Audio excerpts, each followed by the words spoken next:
केंद्रीय कृषि मंत्री शिवराज सिंह चौहान ने करनाल स्थित राष्ट्रीय डेयरी अनुसंधान संस्थान के 21वें दीक्षांत समारोह में की शिरकत। कहा, केंद्र सरकार किसानों की आय बढ़ाने के लिए लगातार प्रयासरत। फतेहाबाद जिला परिषद द्वारा गांव बरसीन में प्रदेश की पहली बालिका पंचायत का किया गया गठन। ग्रामीणों ने पहल का किया स्वागत। सामुदायिक शासन में महिलाओं की बढ़ेगी भागीदारी।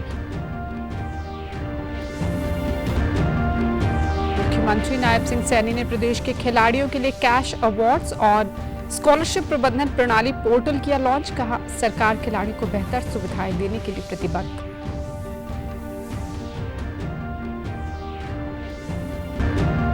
और वक्फ सुधार जागरूकता अभियान के तहत केंद्रीय मंत्री किरेन रिजिजू ने मुंबई में मुस्लिम समुदाय के लोगों से किया सीधा संवाद। कहा, समुदाय के अधिकारों से नहीं होने देंगे समझौता।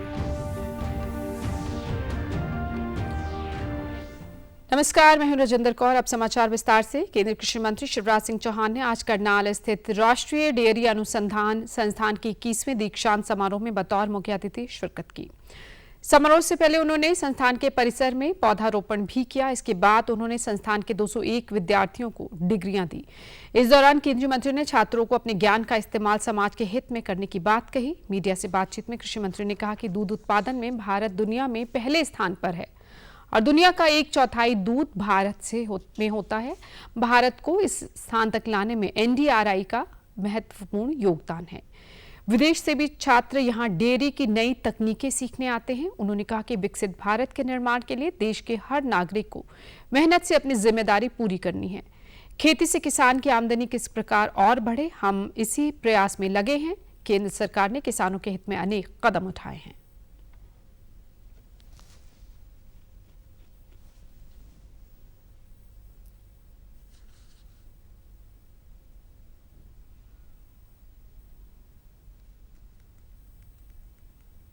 भारत दुनिया में पहले स्थान पर है। हम दुनिया का 1/4 दूध पैदा कर रहे हैं और भारत को इस स्थान पर लाने में एनडीआरआई का महत्वपूर्ण योगदान है। देखिए, विकसित भारत के निर्माण के लिए देश के हर नागरिक को मेहनत से अपनी ड्यूटी पूरी करनी है। अगर कोई दूध उत्पादन के क्षेत्र में भी डेयरी चलाए, दुग्ध उत्पाद बनाए, तो वो केवल अपने लिए काम नहीं कर रहा, वो बाकियों को भी रोजगार देने का काम कर रहा है। और प्रधानमंत्री नरेंद्र मोदी जी का संकल्प है विकसित भारत का निर्माण। आजादी के अमृत काल में 2047 तक हमको भारत को विकसित भारत बनाना है, संपूर्ण विकसित। और उनके नेतृत्व में भारत आगे बढ़ रहा है। लेकिन विकसित भारत बिना खेती के नहीं बन सकता और खेती और पशुपालन जुड़ा हुआ है। तो विकसित खेती, समृद्ध किसान। वहीं डिग्री लेने वाले छात्रों ने कहा कि उन्हें आज अपनी शिक्षा को पूर्ण करने की बहुत खुशी है और वे डेयरी सेक्टर के विकास में अपना योगदान देना चाहते हैं। वे ऐसी टेक्नोलॉजी विकसित करना चाहते हैं जिससे किसानों को फायदा हो और वह कम लागत में अधिक उत्पादन ले सकें। और ये हम सभी के लिए बहुत खुशी का मौका है। हम सब पशु पोषण विभाग से हैं और हम डेयरी पशुओं के खान पान का ध्यान रखते हैं और किसानों की इस तरह से मदद करते हैं कि वो कम से कम कीमत में ज़्यादा से ज़्यादा दूध उत्पन्न कर सके और उन्हें खान पान में जितना अच्छा पोषण तत्व हम दे पाते हैं, हम ये प्रयत्न करते हैं। पशु पोषण विभाग के विद्यार्थी हैं। आज हमें अपने मास्टर की डिग्री मिली है। आज हमें बहुत हर्षोल्लास महसूस हो रहा है क्योंकि हमें अपने एक केंद्रीय मंत्री, जिनको सारे मामा जी के नाम से जाना जाता है, उनसे डिग्री मिलना और उनके प्रोत्साहन भरे शब्दों से हमें एक नई ऊर्जा मिली है कि हम अपने जो उनसे काम किया है उसको अपने किसानों तक कैसे लेके जा सकते हैं या और अपने किसान भाइयों की कैसे मदद कर सकते हैं। आज का दिन हमारे लिए बहुत ही आनंदित है। फतेहाबाद जिला परिषद द्वारा गांव बरसीन में आज प्रदेश की पहली बालिका पंचायत का गठन किया गया। बालिका पंचायत का गठन बाकायदा वोटिंग के माध्यम से किया गया, जिसमें 11 से 21 साल तक की बेटियों ने चुनाव प्रक्रिया में हिस्सा लेकर अपनी जीत दर्ज की। गांव के राजकीय वरिष्ठ माध्यमिक विद्यालय में आयोजित कार्यक्रम के दौरान उपायुक्त मनदीप कौर ने बतौर मुख्य अतिथि शिरकत करते हुए बालिका पंचायत के नवनिर्वाचित सरपंच और पंच सदस्यों को प्रमाण पत्र दिए। बालिका पंचायत में स्तुति कंबोज को सरपंच पद के लिए चुना गया। स्तुति को 22 वोट मिले, जबकि दूसरे नंबर पर रही साक्षी और अनुशिखा को 19-19 वोट मिले। इसके अलावा वार्ड मनप्रीत, सिमरन, रंजना, जैसिका, कोमल, मिस्टी, मनीषा, प्रतिज्ञा और सृष्टि को पंच चुना गया। अस्तुति ने अपनी जीत के बाद कहा कि मुझे खुशी है कि गांव की बेटियों ने मुझ पर विश्वास जताया। मेरी प्राथमिकता गांव की सफाई व्यवस्था को बेहतर बनाना, लड़कियों की सुरक्षा के लिए सेफ्टी क्लब बनाना और शिक्षा के लिए एक ओपन लाइब्रेरी की व्यवस्था करना प्रमुख है। वहीं अभिभावकों ने इस पहल का खुले दिल से स्वागत करते हुए कहा कि एक बहुत अच्छा विचार है जिससे बेटियों को आगे बढ़ने का मौका मिलेगा। यह शुरुआत उनके उज्जवल भविष्य की नींव रखेगी।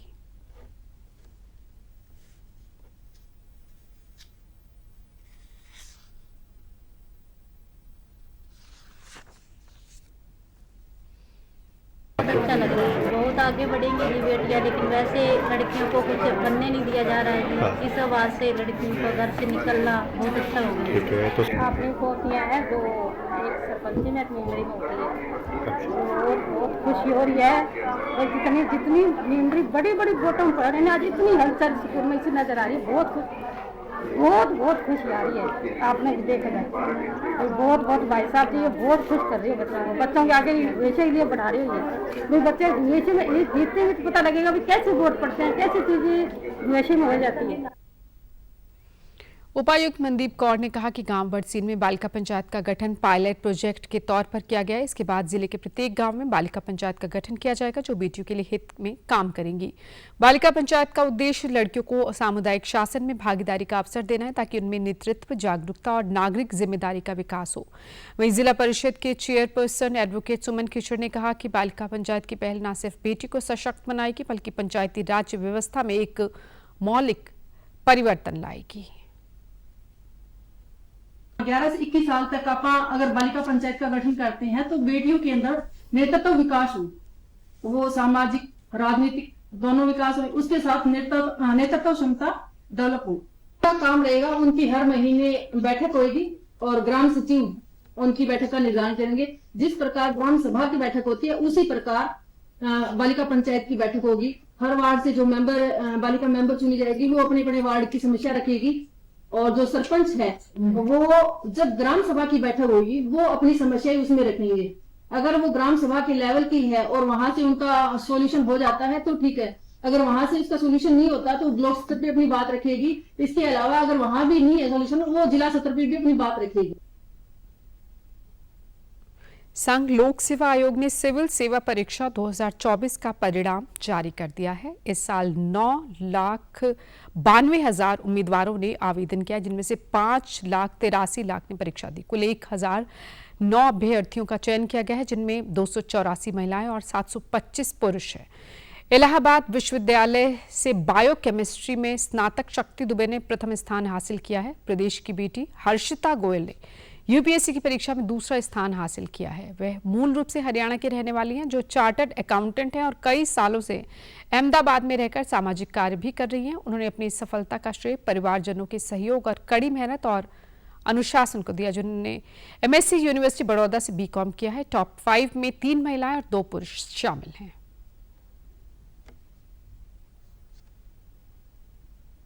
और मेरी फैमिली का भरपूर सपोर्ट था सर, स्पेशली मेरे पापा का। मेरी मम्मा नहीं है तो पापा ने पूरा घर संभाला है, मेरा छोटा भाई है उसको संभाला है, दादा दादी को संभाला है और मुझे बस इतना कहा है कि बेटा तू जाके पढ़ाई कर, अपना सपना अचीव कर। मैं आईएएस बनना चाहती थी और मेरा गोल यही था कि मैं लोगों के लिए कैसे उनकी लाइफ बेटर बना सकूं और मेरा स्पेशल फोकस रहेगा औरतों की लाइफ को बेटर करना, अपलिफ्ट करना, उनको अपलिफ्ट करना। उधर बहादुरगढ़ के सेक्टर 2 में रहने वाले आदित्य विक्रम अग्रवाल ने 9वां रैंक हासिल कर प्रदेश का गौरव बढ़ाया है। आदित्य का कहना है कि इस सफलता में उनके माता पिता और बहन के साथ उनके दोस्तों ने भी फुल सपोर्ट किया। वे आईएएस बनकर देशवासियों की सेवा करेंगे। आदित्य ने ये सफलता अपने 5वें प्रयास में हासिल की है। वो कई बार मायूस भी हुए, लेकिन उनके परिवार और दोस्तों ने हमेशा उनका हौसला बढ़ाया, जिसके कारण आज उन्होंने ये मुकाम हासिल किया है।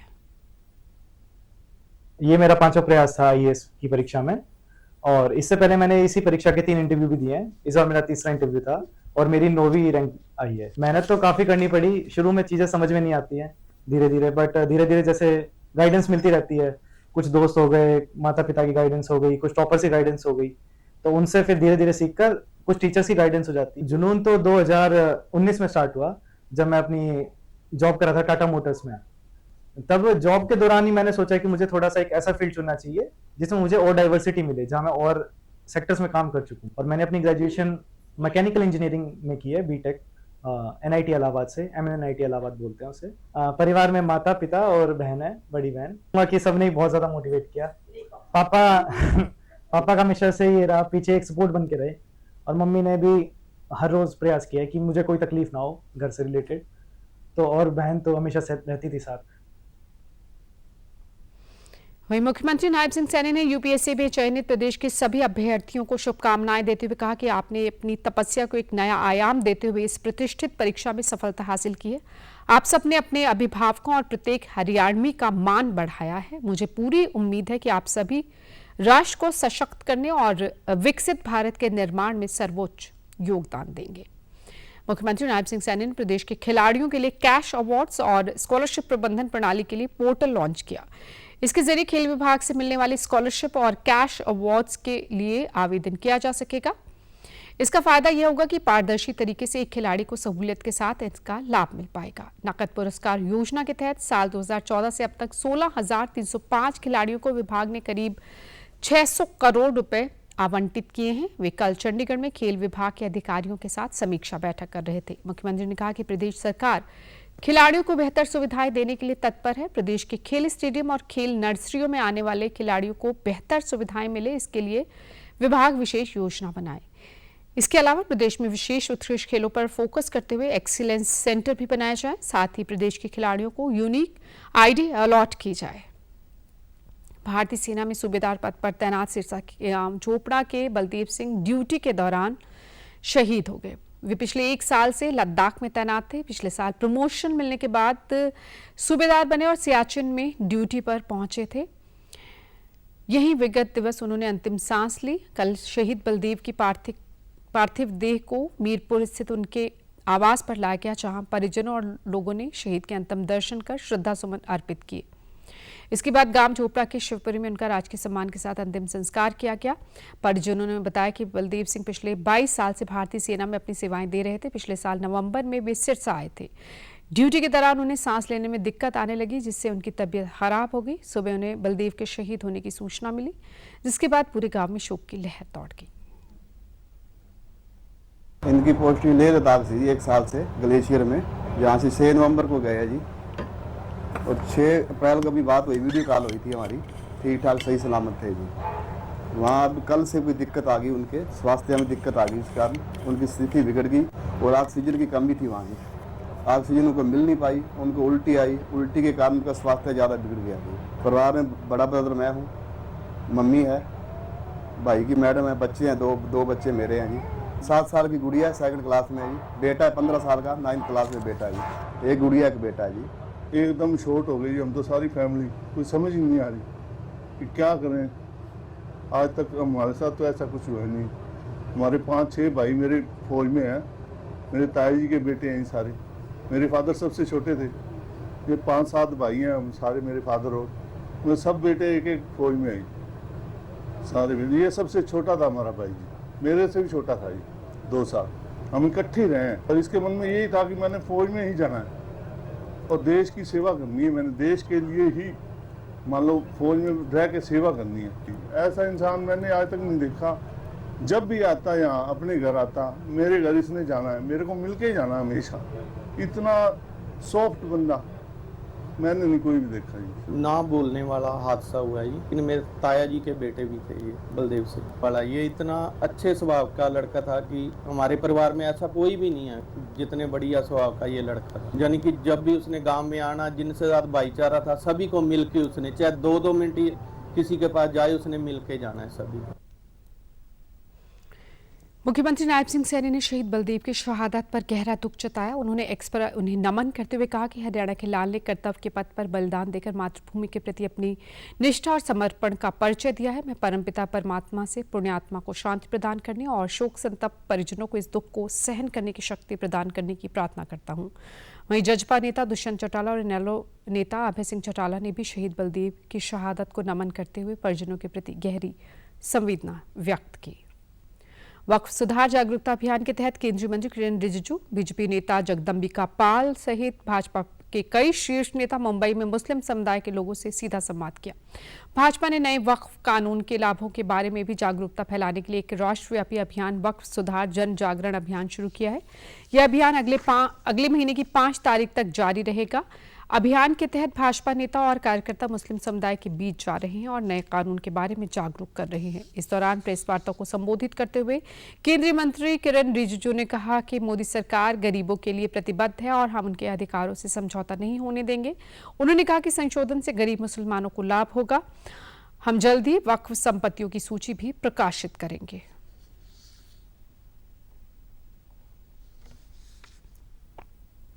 सबसे ज्यादा वक्फ प्रॉपर्टी हिंदुस्तान में है, लेकिन हिंदुस्तान के गरीब मुसलमानों के लिए कोई काम नहीं आ रहा है। काम नहीं आ रहा है वो एक बात है, लेकिन उसका दुरुपयोग, मिसयूज, वक्फ संपत्तियों को कब्जा करके जो लूटे जा रहा है, यह भी एक चिंता का विषय है। गरीबों को, गरीब मुसलमानों को फायदा पहुंचाना, जिस लक्ष्य से वक्फ प्रॉपर्टी बनाया गया है उसका अंजाम दिलवाना और फिर उसको जो लूटा जा रहा है, मिसयूज किया जा रहा है, उसको भी रोक लगाना, ये दोनों हमारे लिए बहुत जरूरी है। पूरा देश एक साथ है और इतना बड़ा देश का संपत्ति को लूटने वालों को हम लोग पूरा लोगों के सामने में एक्सपोज करेंगे। अभी कुछ दिनों के बाद हम पूरा सूची देने वाले हैं। ये जो नाटक कर रहे हैं वक्फ प्रॉपर्टी का नाम से जो लूटे जा रहे हैं, इन लोगों का हम लोग सूची जारी करेंगे, इन लोगों को एक्सपोज करेंगे। वेव समिट भारत के रचनात्मक और नवोन्मेषी सोच का एक जीवंत मंच बनने जा रहा है। कॉमिक्स क्रिएटर चैंपियनशिप उभरते कलाकारों को न केवल अपनी प्रतिभा दिखाने का मंच दे रही है, बल्कि उन्हें अंतर्राष्ट्रीय स्तर पर जुड़ने, सहयोग करने और वैश्विक साझेदारियां बनाने का अवसर भी प्रदान कर रही है। देखिए हमारी खास रिपोर्ट।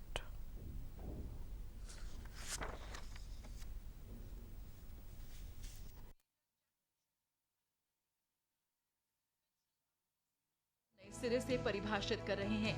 राज कॉमिक्स अमर चित्र कथा और आधुनिक डिजिटल मांगा क्रिएटर्स से सजी ज्यूरी ने हाल ही में टॉप 10 फाइनलिस्ट की घोषणा की। इनमें शामिल हैं द फ्रिज, एक शक्तिशाली बिना शब्दों वाली कॉमिक जो केवल अपने दृश्यों के माध्यम से गहरी भावनाओं और कहानी को दर्शकों तक पहुंचाती है। फ्रिज एक कॉमिक है जो प्रोफेशनल कैटेगरी में सिलेक्ट हुआ है। प्रोफेशनल कैटेगरी में 5 और एमेच्योर कैटेगरी में 5 ऐसे सिलेक्शन था, तो उसमें लैंग्वेज बैरियर नहीं है कोई। उसमें मैंने फैंटेसी वगैरह दिखाई है। तेजस ने बताया कि द फ्रिज एक शांत बिना संवादों वाला प्रयोग है, एक ऐसा एक्सप्रेसिव कॉमिक जो फैंटेसी और रियलिटी को एक साथ पिरोता है। शब्दों की अनुपस्थिति के बावजूद ये भावनाओं और दृश्यों के माध्यम से बेहद प्रभावशाली ढंग से संवाद करता है, जिससे ये सभी उम्र और भाषाओं के पाठकों को लुभाती है। ये कहानी एक बेघर बच्चे और उसकी भूख से जूझने की संघर्ष गाथा है। फ्रिज इस तरह का कॉमिक है कि जिसमें डायलॉग नहीं है। पहले तो जो एनीबडी कैन रीड, क्योंकि उसका लैंग्वेज का बैरियर नहीं है।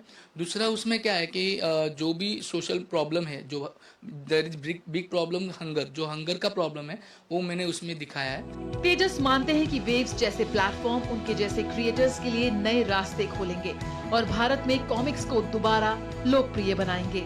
90s का जो कल्चर था वो एक कॉमिक बेस रीडर का कल्चर था।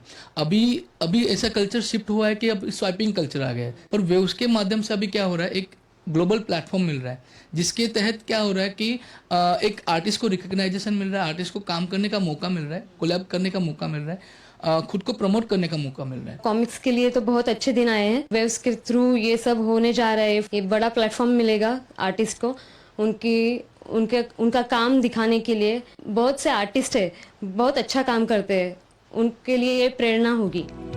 ये कहानियां न केवल ध्यान आकर्षित कर रही हैं, बल्कि सोचने के नए तरीके भी पैदा कर रही हैं। आज के इमर्सिव मीडिया और क्रिएटिव टेक्नोलॉजी के युग में कॉमिक्स अब केवल मनोरंजन नहीं, बल्कि सांस्कृतिक पुनर्जागरण और नवाचार का सशक्त माध्यम बनते जा रही हैं।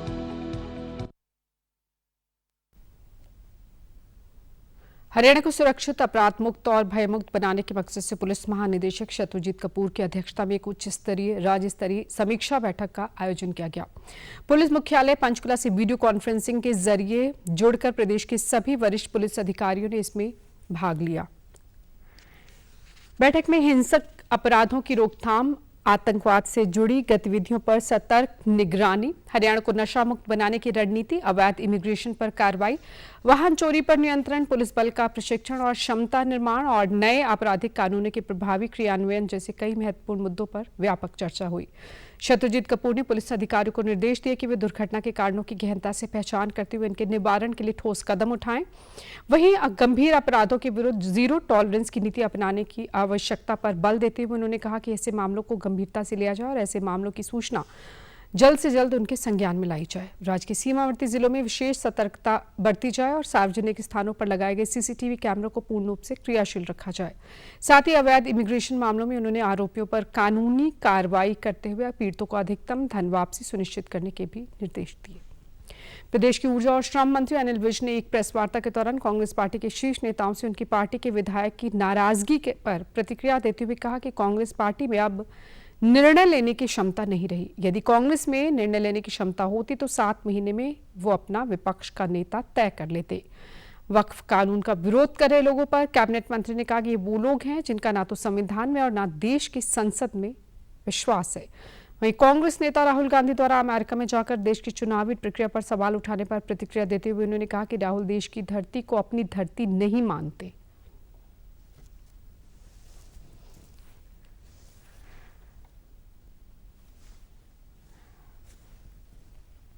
कांग्रेस पार्टी में अब निर्णय लेने की क्षमता नहीं रही। अगर इनमें निर्णय लेने की क्षमता होती तो 7 महीने में ये अपना विपक्ष का नेता का तय कर, लेकिन वो कोई फैसला ले ही नहीं पाते। लेकिन ये विरोध वही लोग कर रहे हैं जिनका ना तो संविधान में विश्वास है, ना पार्लियामेंट में विश्वास है और ना कोर्ट में विश्वास है। केस अभी कोर्ट में चल रहा है, लेकिन डेमोक्रेसी ये पॉलिटी ऑफ मेजोरिटी ये मान के चलना चाहिए। परंतु तकलीफ इस बात की है कि वो जब भी देश से बाहर जाते हैं देश को कोसते हैं, देश की संस्थाओं पर प्रश्न चिन्ह लगाते हैं। आप पार्लियामेंट में बोल के भी कह सकते थे, आपको माकूल जवाब भी दिया जाता। जहां तो वो इस धरती को अपनी धरती मानते नहीं है, अपने आप को विदेशी मानते हैं, अपने आप को हिंदुस्तानी नहीं मानते हैं। इसको एक भी हिंदुस्तानी सरकार नहीं कर सकती। श्रम मंत्री अनिल विज ने कहा कि निर्माण श्रमिकों के सत्यापन में गंभीर अनियमितताएं सामने आ रही थी, इसलिए 3 सदस्यीय कमेटी का गठन किया गया ताकि श्रमिकों को कोई और परेशानी ना आए। कल हमारी जो कंस्ट्रक्शन वर्कर्स बोर्ड है उसकी मीटिंग थी, उसमें एक मामला सामने आया कि वेरिफिकेशन के लिए जिनकी रजिस्ट्रेशन होती है वो अप्लाई करते हैं और बाद में उनकी वेरिफिकेशन होती है। एक आदमी ने तो 1 लाख लोगों की कर रखी है, ऐसे किसी ने 90,000 लोगों की कर रखी है। ये तो फिर सोचने वाली बात है ना कि 1 लाख लोगों की एक ही आदमी कर रहा है। तो इसलिए उसकी मैंने जांच कमेटी बनाई है, उसमें एक नुमाइंदा सरकार का, एक नुमाइंदा कर्मचारियों का और एक नुमाइंदा जो एम्प्लॉयर है उनका हमने रखा। सिंचाई एवं जल संसाधन मंत्री श्रुति चौधरी ने आज करनाल में पश्चिमी यमुना नहर पर बन रहे रेलवे ब्रिज का निरीक्षण किया। यहां उन्होंने अधिकारियों के साथ प्रोजेक्ट पर चर्चा करते हुए कहा कि इसे जल्द पूरा करने के निर्देश दिए गए हैं। बाद में पत्रकारों से बातचीत में उन्होंने कहा कि पश्चिमी यमुना नहर में पिछले दिनों ज्यादा पानी आने के कारण इसका कुछ हिस्सा टूट गया था, जिसकी मरम्मत का काम चल रहा है और जल्द ये पूरा हो जाएगा। सरकार की कोशिश है कि प्रदेश में चल रहे सभी प्रोजेक्ट समय पर पूरे हो और लोगों को सुविधाएं मिले। सिंचाई मंत्री ने कहा कि प्रदेश में भूजल स्तर लगातार नीचे जा रहा है, इसलिए हमें प्राकृतिक संसाधनों का सावधानी से इस्तेमाल करना होगा।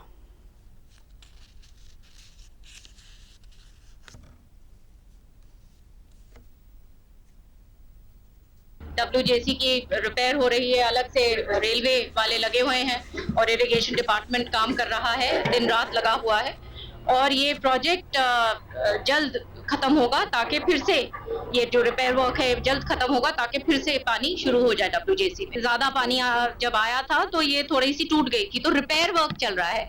और ये तो WJC जो है ये मेन लाइन है, ये हमेशा चलती है। हरियाणा के सभी बहुत ही माननीय लोगों को मैं ये संदेश जरूर देना चाहूंगी कि ग्राउंड वाटर खत्म होता जा रहा है और ये प्राकृतिक चीजें हैं, हम सब का दायित्व बनता है कि इनको इकट्ठे मिलकर अच्छी तरह से इस्तेमाल करें, समझदारी से काम करें। और जो लोग हेड पे हैं उनको भी ध्यान रखना चाहिए कि टेल तक, जो भाईचारे में सब तक लोगों तक पानी पहुंचना चाहिए। क्योंकि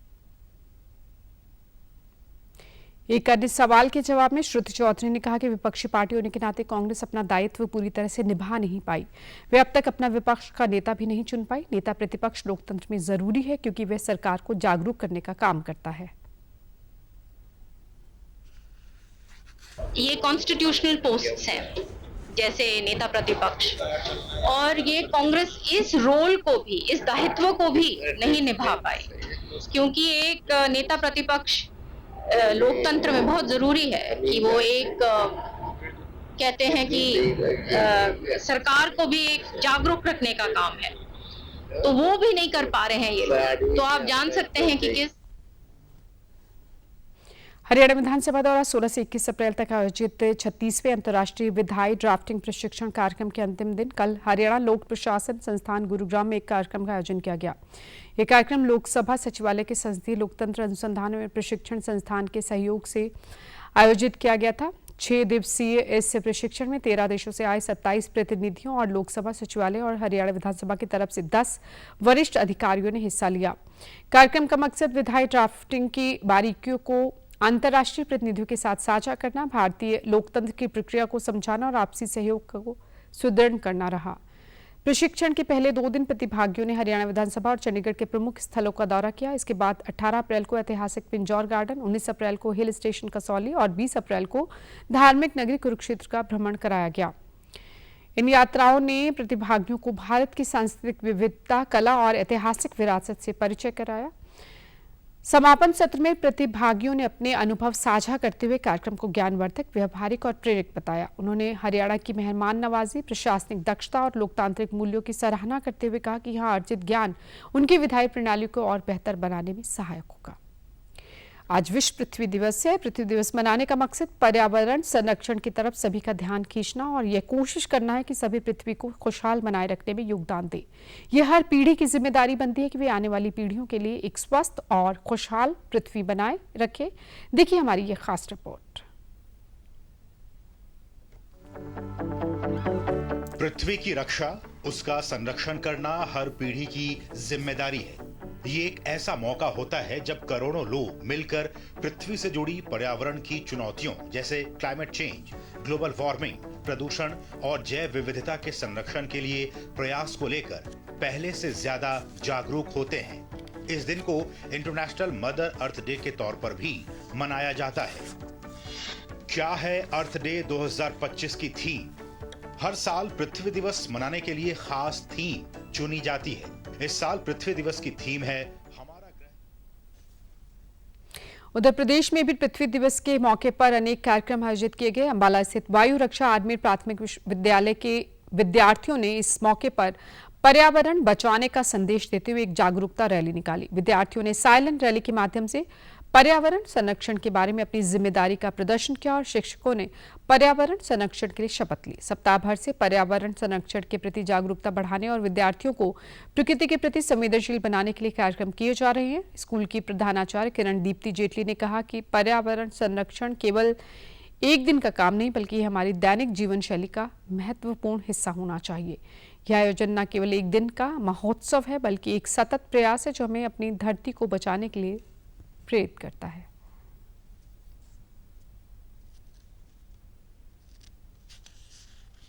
हमारे बच्चों ने आज एक साइलेंट रैली निकाली है दुरान रोड से लेकर मॉल रोड तक। ये रैली है अवेयरनेस क्रिएट करने के लिए आसपास के लोगों में, फौजियों में, जनता में कि अपनी आवाज सुनाने के लिए शोर मचाने की जरूरत नहीं है। ये छोटे छोटे बच्चे जो इतनी दूर तक चलकर आए हैं अपने स्कूल से, सड़कों पर जाम करते हुए आए हैं प्रैक्टिकली। इसी मैसेज के साथ कि यही जो एक हमारी दुनिया है, ये अकेले हमारा घर है और इसी को हमने बचाना है। हमारे कई बच्चे हैं जो बहुत जोश से आए हैं, आपके साथ अपना मैसेज शेयर करना चाहते हैं।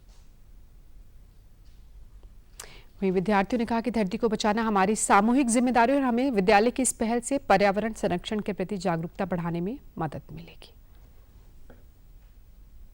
हमने रैली निकाली है कि हम अपने धरती को बचा सके और कचरा ना फैलाए और ट्रीज लगाए, बहुत सारे ट्रीज लगाए और एनिमल्स को सेव करें। अर्थ को बचाने के लिए हमें पेड़ नहीं काटने चाहिए, हमें गार्बेज बैग्स नहीं फेंकने चाहिए और हमें अपने प्लांट्स लगाने चाहिए। इस बुलेटिन में फिलहाल इतना ही, इजाजत दीजिए, नमस्कार।